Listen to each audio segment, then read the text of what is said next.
YouTubers, welcome back to my channel. My name is Ilona Umukoro, and in my videos I talk about all things notary signing agent in North Carolina. But even if you're not in North Carolina, stay tuned. Some of the information you may still benefit from it even if you're in another state. Especially if you're new and just looking into becoming a notary signing agent, or if you're thinking of doing this part-time, this is the place you want to be. So go back, check out my other videos if you haven't seen them, where I give you, pretty much grassroots foundation building steps on how to become a notary signing agent. So in today's video, I want to talk about some people have, been teeter-tottering, thinking about, is this really for me? Is this really what I want to do? Well, I wanted to share some reasons why I got into being a notary signing agent, and perhaps some of my reasons may help you figure out, well, those are some of the same things I want to do, or you may be like, well, that's not really what I'm looking for. Hopefully, what I share with you will help you make up your mind. Also, I'm going to talk a little bit about mentorship. So stay tuned for that, because I do have some tips and thoughts that I want to share with you on that subject. So first of all, what made me decide to become a part-time notary signing agent in North Carolina? Well, a lot of people get into this industry for different reasons. If you have a background in the mortgage industry, you may already be familiar with it. I know one person who was interested in doing it to supplement their retirement income. They already had a background and they wanted something that they could do for retirement. So if you're in that type of situation, this may be a good field for you to get into. Also, if you work a 9-to-5 job and you want something to supplement your income, it's a very flexible industry. You can do your signings after work. You can do them on the weekends, things of that nature. So, and still make a considerable amount of income to supplement. And that's what I love about it. I love the flexibility of it. If I have something else scheduled, I don't have to accept a signing that day. But if I'm free from my 9-to-5 job, then I can accept up to 5 signings that day. So some people really like that. Also, some people like it for having a second stream of income that they can use for investment money. Some people use their 9-to-5 to pay their bills, and then the money that they get from another stream of income, for example, being a notary signing agent, they may use that income for investing. So if you're in that field, like you're looking for something that you can't really use perhaps your 9-to-5 income for investing, it's a good way to give you some extra revenue to be able to do that with. And lastly, perhaps you want to build your emergency funds. You want to build your tree funds, things of that nature. It gives you another stream of income for you to be able to do that. So if any of those scenarios apply to you, this is definitely a good field for you to be in. And people who are perhaps just looking for another career, it's something to get into. Now, I will say that in the beginning, things can be very slow. It's not every notary signing agent that straight out the gate, very first month, they're making all this money. It takes a while to build those relationships. It takes a while to just sign up with different companies. It takes a while, especially when each company has a packet, an application packet that can be anywhere from 10 to 30 pages long, and you're trying to sign up with 100 companies. That's going to take you some time. Just being honest and keeping it real with you. That's nothing that's going to happen in one day. possibly not even 1 week. I think my early time as a signing agent, my first 3 weeks, I was still just signing up with companies, trying to reach like, the recommended sign up with 100 companies if you can quota. So just know, part time is a good way to get started, especially if you're not depending on this to be your full time income right away. It's a good way for you to get into it and to get comfortable with it without the stress of, I need to hurry up and make this my full-time career. I think if you're doing it, if you have a 9 to 5, I think that is wonderful. Because it takes away some of the anxiety of having to feel this pressure to produce and succeed right away. So it allows you to gradually kind of get your feet wet. And then once you're comfortable and you have that cushion to go full time, most financial advisors that I've talked to would recommend making sure that you have at least 3 to 6 months of income saved up before you quit your 9 to 5 and embark on a new career such as this. So that's just a suggestion that you could have in your mind. If you're part time and wondering, like, when could I go full time? That may be something I would definitely consult with some type of financial advisor before I just took random advice. And only you know your finances and know your circumstances. You know your bills and you know what things that you need, for yourself and your family. So you make those decisions based on your individual circumstances. If you have 6 months worth of income in the bank, and if you have a slow start, you're still going to be okay because you have your income in the bank. So you make those decisions for yourself, of course. So, but those are some really good reasons. And so you can definitely, hopefully, use some of what I just shared with you kind of as a guide to let you know if you want to get started with this part time, or if you're already part time, if you're thinking of going full time. So just keep those things in mind. Don't make a rash decision. Of course, I definitely encourage believing in yourself and all that kind of stuff, but you want to calculate the cost. You don't ever want to make a decision that you haven't, if you're building a house, you're going to count the cost of the building materials before you actually start building it. You're not going to want to just start building it and then halfway through you run out of funds, you run out of resources, you run out of materials, you run out of money. You don't want that. And then it's just sitting there unfinished.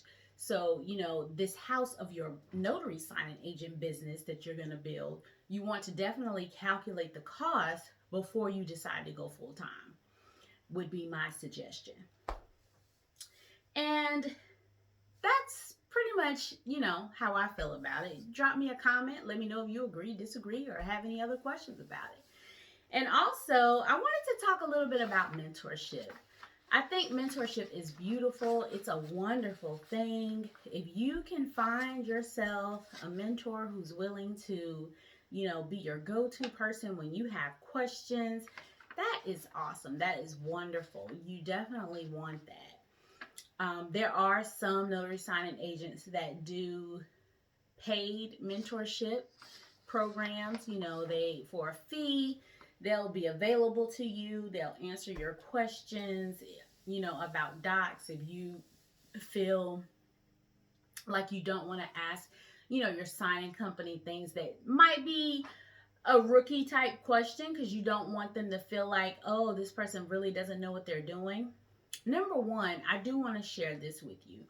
Most of these companies do not mind you asking questions. They would rather you ask them questions than do something incorrectly. And you don't have to feel embarrassed or ashamed to ask them questions because they prefer that. And the only thing about a mentorship is if you get a mentor who's in a totally different state from you, or just a mentor who's never worked with this particular company that you get a signing from, they may tell you what has worked for them in the past, but I would always suggest, go back to the people who hired you. Because if they haven't ever worked with that company before, what's worked for them in the past with some other company may not necessarily work for this company that's just hired you. So always ask. I've built a really good relationship with the people who've hired me to be their notary signing agent, and they have always been more than willing. They'll even tell me before I have a question, if you have any questions, please don't hesitate to ask. We would much rather someone ask us a question than them guess or get wrong information from somewhere else. You know, you definitely do want that, and I understand the principle of having a mentor. Sometimes you may have had training and you can refer back to your notes, you can refer back to your training, but you still may need like a human being to really put it into some lay terms that you understand. And that's totally understandable. I get that. I've been in that situation myself, you know. So mentorship is a wonderful thing. But even if you don't have a mentor near you, like I said before, don't feel bad about asking the people who hired you a question that you have specific about their docs. And some of the instructions I'll tell you may not always be that clear. You have to call and get clarification anyway. But they don't mind. I've never had a company get irritated or a loan officer to be annoyed because I asked them a question. Um, I have one loan officer that I work with consistently who, when I first started, I was always so like hesitant to ask him a question because I've heard these stories. You don't want to ask them, you don't want them to think you don't know what you're doing, and he was like, please, I'm here for you. You are doing me a favor. I can't physically be there. I'm in Florida. His company is in Florida doing a closing for someone who lives in North Carolina. He was like, I can't be there. I need you're representing me.